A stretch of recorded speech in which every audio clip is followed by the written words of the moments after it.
Premier livre de Samuel, chapitre 26. Les Ziphiens allèrent auprès de Saül à Gibéa et dirent: David n'est-il pas caché sur la colline de Hakila en face du désert? Saül se leva et descendit au désert de Ziph avec 3000 hommes de l'élite d'Israël pour chercher David dans le désert de Ziph.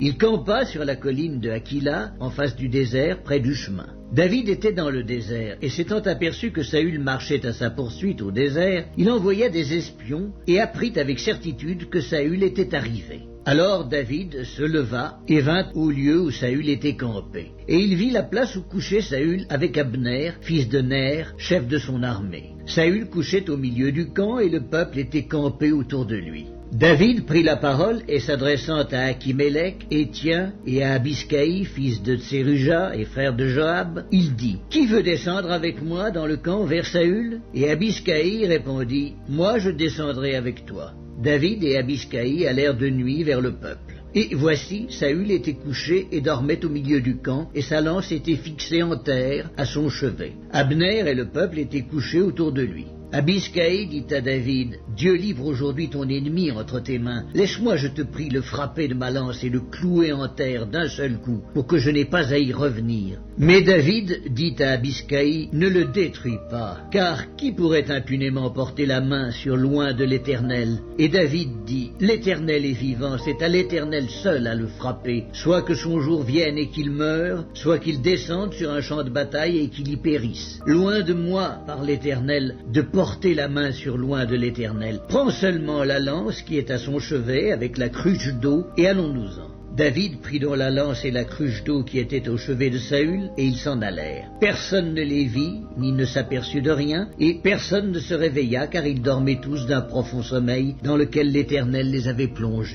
David passa de l'autre côté, et s'arrêta au loin sur le sommet de la montagne, à une grande distance du camp. Et il cria au peuple et à Abner, fils de Ner: Ne répondras-tu pas, Abner? Abner répondit: Qui es-tu, toi, qui pousses des cris vers le roi? Et David dit à Abner: N'es-tu pas un homme? Et qui est ton pareil en Israël? Pourquoi donc n'as-tu pas gardé le roi ton maître? Car quelqu'un du peuple est venu pour tuer le roi ton maître. Ce que tu as fait là n'est pas bien. L'Éternel est vivant, vous méritez la mort pour n'avoir pas veillé sur votre maître, sur loin de l'Éternel. Regarde maintenant où sont la lance du roi et la cruche d'eau qui était à son chevet. Saül reconnut la voix de David et dit: Est-ce bien ta voix, mon fils David? Et David répondit: C'est ma voix, ô roi, mon seigneur. Et il dit: Pourquoi mon seigneur poursuit-il son serviteur? Qu'ai-je fait et de quoi suis-je coupable? Que le roi, mon seigneur, daigne maintenant écouter les paroles de son serviteur. Si c'est l'Éternel qui t'excite contre moi, qu'il agrée le parfum d'une offrande. Mais si ce sont des hommes, qu'ils soient maudits devant l'Éternel, puisqu'ils me chassent aujourd'hui pour me détacher de l'héritage de l'Éternel, et qu'ils me disent: